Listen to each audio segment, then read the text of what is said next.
Alright so guys, this is your boy Piyush और आज हम लोग पढ़ने वाले हैं money and credit. So guys, ये मेरा फर्स्ट वीडियो है, so let me give you my introduction.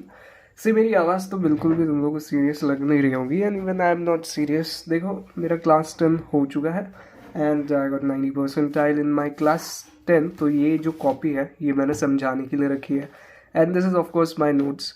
So guys, basically मैं तुम लोग को लिख के दे रहा हूँ कि नोट्स नोट्स के बाहर बाहर से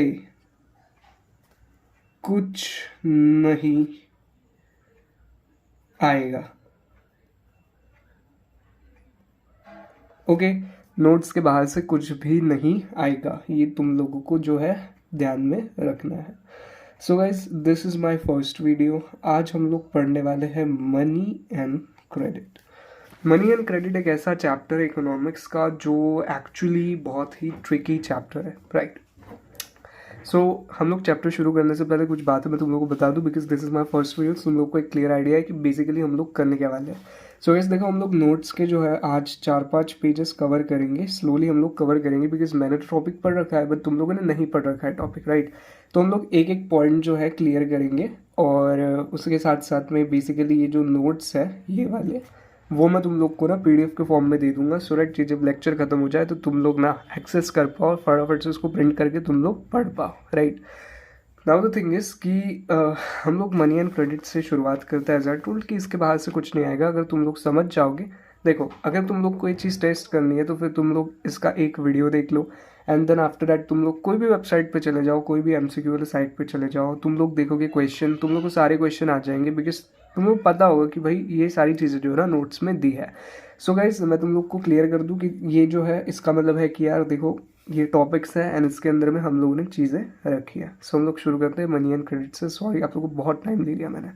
so guys, money and credit, सबसे पहला जो इम्पोर्टेंट काम होता है हमारा वो ये होता है कि टॉपिक का नाम जो हम लोग समझे, चैप्टर का नाम जो हम लोग समझे। मनी एंड क्रेडिट का मतलब क्या होता है कि this is the chapter which is particularly related to money, यानी कि पैसे, ऑफ कोर्स। तो इसमें हम लोगों को ऑफ कोर्स सी बात है कि बताया जाएगा कि पहले कैसा सिस्टम हुआ करता था मनी का और अब कैसा सिस्टम है। Is it clear, right. Now the thing is कि हम लोग फर्स्ट टॉपिक पढ़ेंगे कि money as a medium of exchange. Okay, let me रुको, मैं पहले एक डाउट बता दूं तुम लोग को कि अगर तुम लोग नोट्स पढ़ते हो even if you don't read the book तो भी तुम लोग सारे क्वेश्चन अटेम्प्ट कर पाओगे। ओके, देखो, money as the medium of exchange.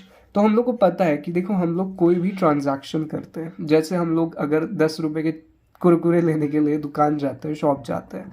सो हम लोगों को जो है शॉपकीपर ऐसा नहीं है कि हम उसको बोलते हैं कि भाई साहब कुरकुरे निकाल, तो वो हमको दे देगा एंड हम लोग फिर उसको लेके जाके घर पे खाएंगे मज़े से, राइट। ऐसा नहीं होता, हमको उसको पे करना पड़ता है। We have to pay him the currency, right. We have to pay him a note of 10 rupees. So ये जो मनी होती है ना, 10 रुपये क्या है, पैसा ही तो है, मनी तो है, right. So the thing is कि ये जो मनी होती है हम लोग सेवरल ट्रांजैक्शंस हमारे डे टू डे लाइफ में जो करते हैं उसके लिए यूज़ करते हैं। जैसे मम्मी बोलती है सुबह, भाई तुम दूध लेकर आओ, बिस्किट लेकर आओ, सो हम पैसे देकर ही लाते हैं ना, ऑफकोर्स। अब जिसके घर में दुकान होगा वो तो भाई पता नहीं, ठीक है। It is considered as the medium of exchange as it acts as a intermediate in the exchange process. यानी कि देखो, हम लोग क्या कर रहे हैं, मनी दे रहे हैं एक दुकान वाले को और बदले में हम लोग एक प्रोडक्ट को ले रहे हैं। इसका मतलब क्या हो रहा है कि मनी एक इंटरमीडिएट की तरह ही तो एक्ट हो रहा है in the process of exchange, right. So ये पॉइंट भी क्लियर हो गया। चलो, हम लोग इसको फटाफट से देख लेते हैं। देखो, पैसा जो होता है डे टू डे लाइफ में सेवरल ट्रांजैक्शन के लिए यूज होता है और basically this is considered as the medium of exchange, क्योंकि ये एज अ इंटरमीडिएट एक्ट करता है एक्सचेंज प्रोसेस में। कोई भी गुड्स एंड सर्विसेज हो सकती है। तो गैस देखो, हिस्ट्री में हम लोग अगर देखें, बार्टर सिस्टम ऑफ एक्सचेंज आता है। जिसने पहली बार सुना है उसको भी बहुत अच्छे से समझ आएगा, कोई दिक्कत नहीं है, right. So the thing is कि देखो क्या होता था, हिस्टोरिकली ऐसा नहीं है कि पैसे इन्वेंट हो गए थे, राइट। बहुत पहले की बात है कि लोगों को नहीं पता होता था कि पैसे क्या चीज़ होती है।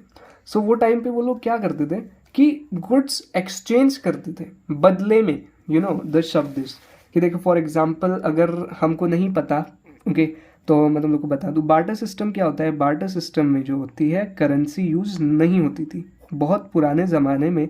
क्या होता था कि बेसिकली फॉर एग्जांपल देखो, दो बंदे हैं, this is a person number 1, this is the person number 2, right. तो ये जो बंदा है इसको चाहिए शुगर, और ये जो बंदा है इसको चाहिए चप्पल, राइट। सो ये क्या करेगा कि इसको 1 kg शुगर देगा, ओके, इसको 1 kg शुगर देगा क्योंकि इसको शुगर चाहिए है, और ये जो है चप्पल बेचता है और इसको चाहिए है चप्पल पैरों में, राइट। सो शुगर के बदले में ये इससे चप्पल लेगा 1 पेयर, राइट, ऑफ कोर्स, ठीक है। तो this is barter system of exchange. यहाँ पे पैसे का यूज नहीं होता, तो हम लोग इसको पढ़ते हैं, क्या लिख रखा है, राइट।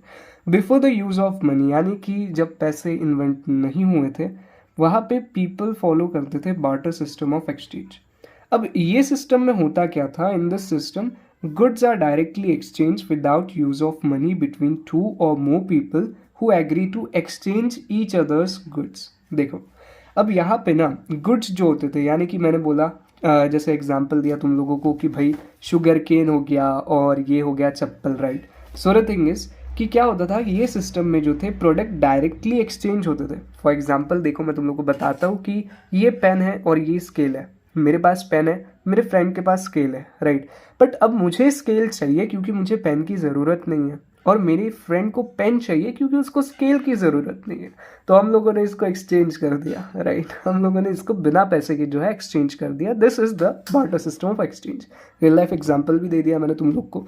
तो गुड्स एंड जो गुड्स होते हैं ना वो डायरेक्टली एक्सचेंज हो जाते हैं, और यहाँ पे पैसे का बिल्कुल भी इस्तेमाल नहीं होता, राइट। और ये होता है ऑफकोर्स 2 लोगों के बीच में या 3 लोगों के बीच में भी हो सकता है, राइट। अब यहाँ पे तुम लोग बोलोगे कि ये इसका मतलब क्या है, who agree to exchange each others goods and services. देखो, अब ये बंदे को अगर चप्पल चाहिए होगी और ये बंदे को शुगर नहीं चाहिए होगी, तो भाई ज़बरदस्ती तो वो चप्पल नहीं लेगा ना शुगर देके, ऑफकोर्स सी बात है। तो ये दोनों एग्री होने चाहिए अपने अपने गुड्स एंड सर्विसेज जो भी है उसको एक्सचेंज करने के लिए, तो तभी बात बनेगी, right. So the thing is कि देखो, एग्जाम्पल के तौर पर यहाँ का भी एग्जाम्पल कंसिडर कर लेते हैं। फार्मर जो होता है वो exchanging wheat for shoes here, and the farmer and the shoe manufacturer should be in need of each others goods and services. देखो, एक फार्मर है जिसको व्हीट के बदले में जूते चाहिए, राइट। सो व्हीट के बदले में जूते, देखो बदला शब्द जहाँ आ गया ना, barter system of exchange, and that is it, right. What a person desires to sell is exactly what the other wishes to buy, and this is called as double coincidence of wants। तो देखो, ये एक point है, बहुत ज़्यादा important point है, इसको consider करना मत भूलना। अगर कुछ भी लिख रहे हो बार्टर सिस्टम से रिलेटेड, सो ये पॉइंट वहाँ पे दिखना ही चाहिए, राइट। बहुत ज़्यादा इंपॉर्टेंट है। डबल कोइंसिडेंस ऑफ वांट्स जो है डायरेक्ट क्वेश्चन बनते हैं 1 मार्क का, कि भाई डबल कोइंसिडेंस ऑफ वांट्स क्या है, हम लोगों को अच्छे से समझाइए, right. So the thing is कि देखो, जब कोई पर्सन जो होता है वो डिज़ायर करता है कुछ सेल करने की, और जो दूसरा बंदा होता है वो भी डिज़ायर करता है उस चीज़ को बाय करने की, so this is called as double coincidence of want. For example कि देखो, अब एक बंदा है, ओके, अब एक बंदा है जिसको लेनी है सेकेंड हैंड KTM, ठीक है, छपरी बाइक, सो जिसको लेनी है KTM, और इसके आगे वाला जो बंदा है वो KTM सेल कर रहा है, उसको बाइक बेचनी है, राइट। उसको बाइक बेचनी है और ये बंदे को बाइक खरीदनी है, तो दोनों नीड में है, okay. So this case is called as double coincidence of wants, right.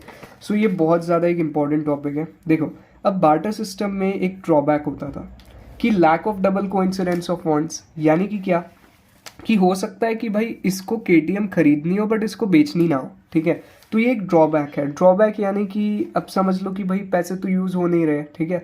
तो हो सकता है कि भाई 2 बंदों की इच्छा ना हो एक दूसरे के प्रोडक्ट खरीदने की। So this is called as lack of double coincidence of wants and lack of measurement. For example, मैंने जैसे बोला कि ये 1 kg शुगर दे रहा है इसको, और ये इसको चप्पल देगा, राइट। सो हो सकता है कि चप्पल की क्वालिटी बहुत ज़्यादा हाई हो या बहुत ज़्यादा लो हो, राइट।